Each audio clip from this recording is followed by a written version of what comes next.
The rain drummed against the corrugated tin roof of the interrogation hut near Metz, France. It was November 14th, 1944.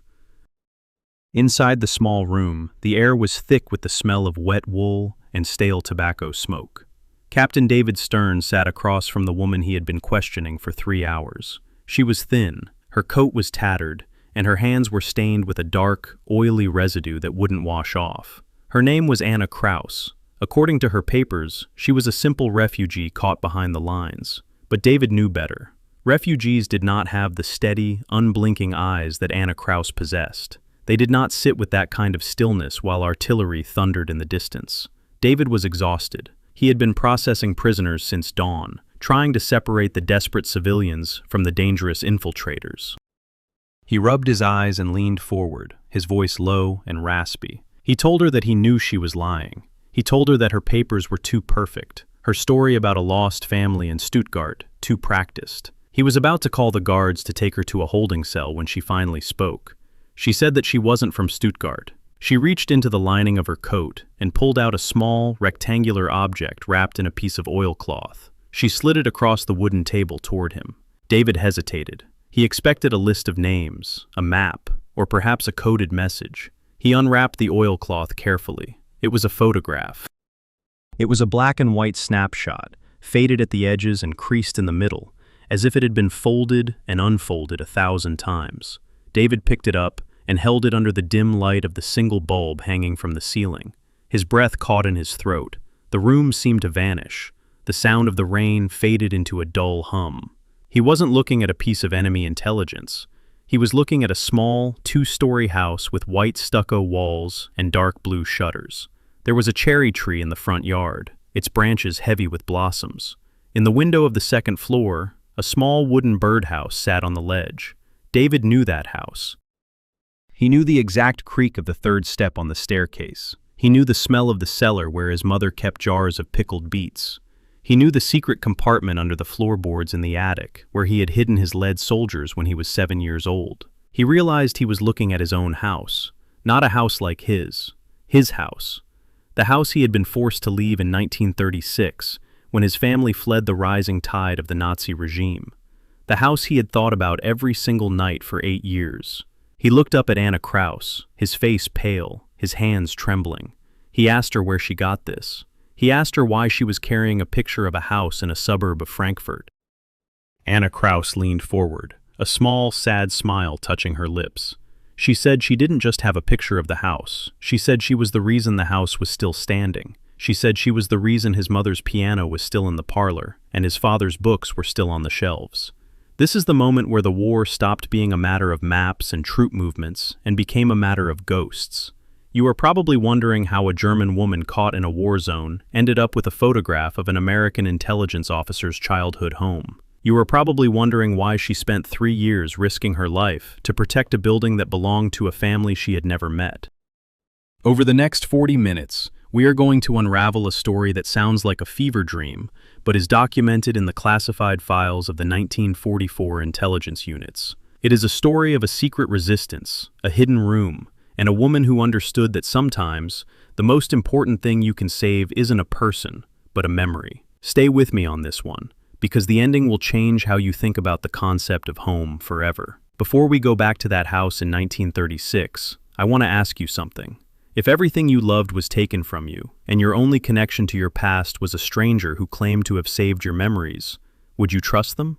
Most people would say yes, but David Stern had been trained to trust nothing. He was part of the Ritchie Boys, an elite group of German-born soldiers who had emigrated to America and were now using their language skills and cultural knowledge to interrogate their former countrymen. For David, this interrogation was supposed to be routine. Instead, it was a collision with a life he had buried. David Stern was born David Mueller in 1922. His father was a professor of music, and his mother was a librarian. They were Jewish, but they were also German to their core. They lived in that white house with the blue shutters. It was a house filled with the sound of Brahms and the smell of old paper. But by 1934, the windows of that house were being broken.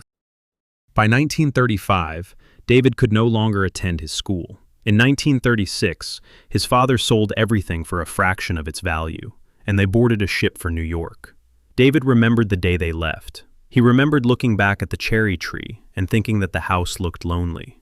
He assumed that after they left, the house would be seized, the books burned, and the furniture stolen. He assumed the house would be filled with the families of party officials who would paint over his growth marks on the kitchen doorframe. He never expected to see it again. Certainly not in an interrogation hut in the middle of a mud-soaked battlefield. David looked at Anna Krause again. He lowered the photograph and asked her name again. She repeated it, Anna Krause. He asked her how she came to live in his house. She corrected him. She said she didn't live there, she guarded it. Anna's story begins in 1941. She was a young woman from a working-class family who had been assigned to a civil service job in Frankfurt. She was a clerk, someone who processed housing assignments for the local government. One afternoon, a file landed on her desk.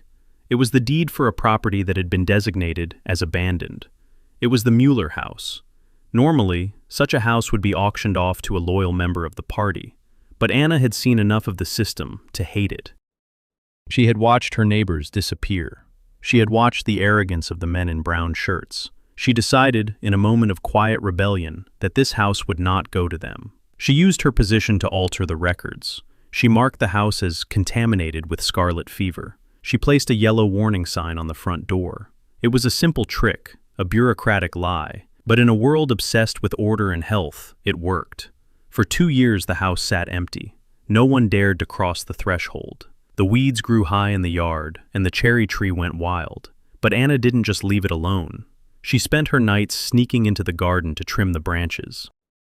She went inside to dust the piano. She made sure the roof didn't leak. She told David that she felt like the house was a person waiting for its soul to return. She told him that she found his lead soldiers under the floorboards.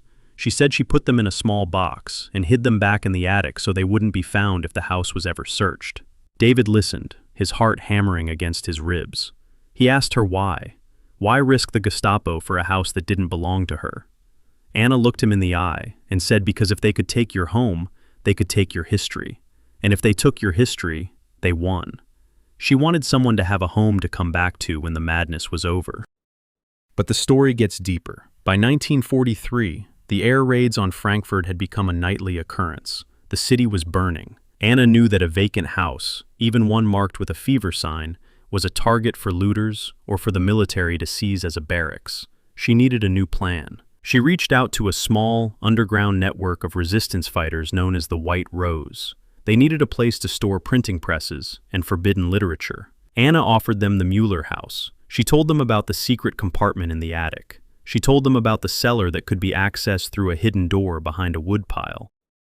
For 18 months, David Stern's childhood home became a nerve center for the resistance. Under the same roof where David had practiced his scales on the piano, people were now drafting pamphlets that called for the end of the war. They were hiding Jewish families who were being smuggled toward the Swiss border. Anna told David about a family of 4 who lived in his old bedroom for 6 weeks. She said the children used to play with his old picture books in the dark, using small flashlights to see the pages. David felt a strange mixture of pride and terror. His home was serving the very cause he was fighting for, but he knew the risks. If the house had been discovered, Anna and everyone inside would have been executed on the spot. Anna continued her story. She described the night of April 5, 1944. It was the night the secret was almost revealed. An SS officer had noticed the yellow sign on the door had faded. He decided to conduct a routine inspection. Anna was inside with 3 members of the resistance. They heard the boots on the gravel. They heard the heavy knock on the door. Anna didn't panic. She went to the door, opened it just a crack, and began to cough violently. She told the officer that the fever had returned, that her mother was dying in the back room. She acted with such conviction, such desperation, that the officer stepped back, his hand over his nose. He didn't enter. He told her to get the sign repainted and left. Anna said that after he walked away, she collapsed on the floor and cried for an hour. She said she wasn't crying because she was afraid of dying. She was crying because she realized that the house had become her entire life. She had no family left. Her brothers were dead in Russia. Her parents had been killed in an air raid. The house was all she had to protect. David asked her how she ended up in France. Anna explained that in August of 1944, the network was compromised. A local informant had seen people coming and going from the house at night. The Gestapo were on their way. Anna had only 24 hours to evacuate everyone. They moved the printing presses. They moved the families. But Anna stayed behind until the last possible second. She wanted to make sure there was no evidence left. She took the photograph of the house, the one she had taken herself in 1942, as a reminder of what she was fighting for. She fled Frankfurt just as the tanks were rolling through the outskirts.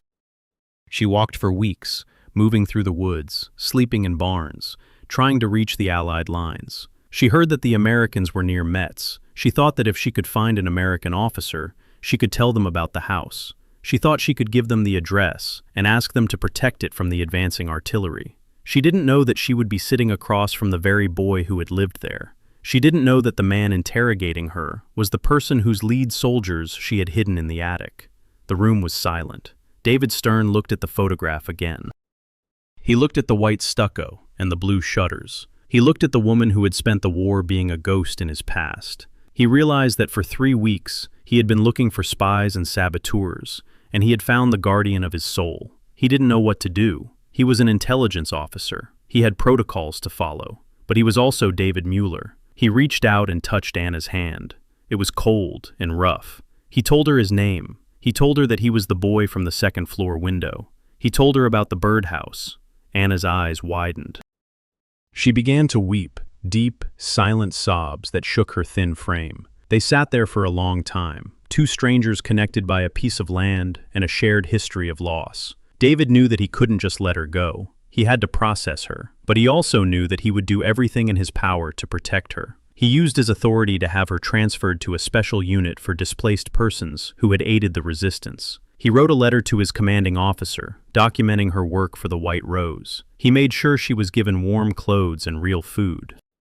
But the story doesn't end there. In 1945, as the war in Europe drew to a close, David Stern was part of the first units to enter Frankfurt.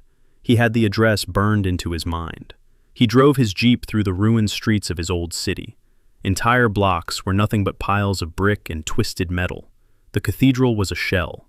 The opera house was gone. He turned onto the street where he had grown up. He closed his eyes, afraid to look. When he finally opened them, he saw it. The White House with the blue shutters. It was the only building left standing on the entire block. The houses on either side were gone, reduced to craters. But the Muller house was there. The cherry tree had been scorched by fire, but it was alive. The yellow fever sign was still nailed to the door, though it was peeling and gray.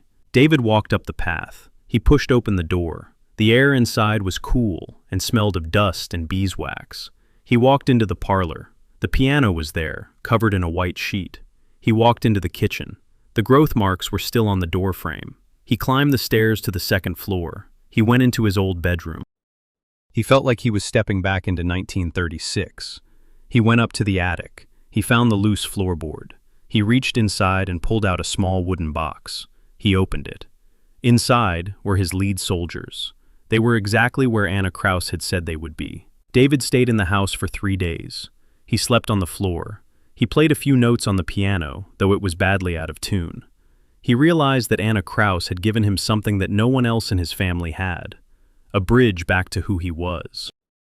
He returned to his unit and spent the next year working on the denazification of the region. He never lost track of Anna. She was living in a refugee camp near Marburg. David visited her every month. He brought her coffee, chocolate, and books. He told her about the house. He told her that the birdhouse was still on the ledge. In 1946, David's parents returned to Germany. They were old now, and the journey was hard. But when they walked through the front door of that white house, David's mother fell to her knees and kissed the floor. She couldn't believe it. She asked David how it was possible. David told them the story of the woman with the yellow sign. He told them about the 3-part blessing of luck, courage, and bureaucratic lies. David Stern and Anna Krause never married. They never became a romantic couple. Their connection was something different, something deeper than romance. They were witnesses to each other's survival. Anna eventually moved to America, sponsored by David's father. She worked as a librarian, just like David's mother had. She lived a quiet, peaceful life in New Jersey. She spent her weekends gardening. She never liked to talk about the war, but she kept that photograph of the White House on her bedside table until the day she died in 1988. David remained in the army for 20 years, serving in the reserves and working as a historian. He wrote a book about the German resistance, though he never mentioned his own house. He wanted the focus to be on the thousands of people like Anna who had fought in the shadows. But every year, on November 14th, the anniversary of their interrogation, David would call Anna. They would talk for an hour. They wouldn't talk about the war. They would talk about the cherry tree. They would talk about whether the blossoms had come out early this year. This story teaches us something vital about the nature of war. We often think of history as a series of great men making great decisions. But history is also a woman with a bucket of yellow paint. History is a clerk who decides to lie on a form to save a stranger's piano. History is the preservation of the small things that make us human. David Stern realized that day in 1944 that he wasn't just fighting to defeat an army, he was fighting for the right to have a past. And Anna Krause had given him that past back. When the war ended, millions of people returned to nothing. They found only rubble where their lives used to be. But because of one woman's genius bureaucratic trick, one family found their home exactly as they had left it. It was a miracle of paper and courage. In 1963, David Stern took his own son, a boy named Michael, to see the house in Frankfurt.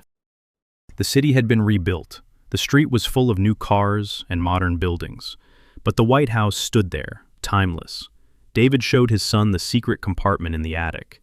He showed him the lead soldiers. He told him that these toys had survived a world war because a woman who didn't know them decided that they mattered. Michael asked his father if Anna Krause was a hero. David looked at the house and then at his son. He said that a hero is someone who understands that a home is more than bricks and mortar. It is a promise. And Anna Krause was the most faithful person he had ever known. This is the story of the house that wouldn't fall. It is the story of David Stern and Anna Krause. It is a reminder that even in the darkest moments of human history, there are individuals who choose to be guardians of the light. They don't ask for medals. They don't ask for fame. They just do what is right, one small act of resistance at a time. If you go to that street in Frankfurt today, the house is still there. It has a different family living in it now, but there is a small plaque near the front door. It doesn't mention the war. It doesn't mention the interrogation. It simply says, "This house was preserved by the courage of those who remembered." If this story moved you and made you think about what you would risk to save a memory, help keep these stories alive. My goal is to reach people who believe history is more than just dates and numbers.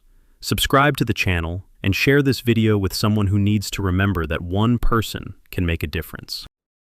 I have many more stories like this, stories of quiet heroes, unlikely connections, and the hidden threads of the Second World War. New stories every week, stories that were never meant to stay silent. Thank you for watching until the end. Your support helps me keep searching the archives and bringing these forgotten moments back to life. And remember, home isn't just where you live, it's who remembers you.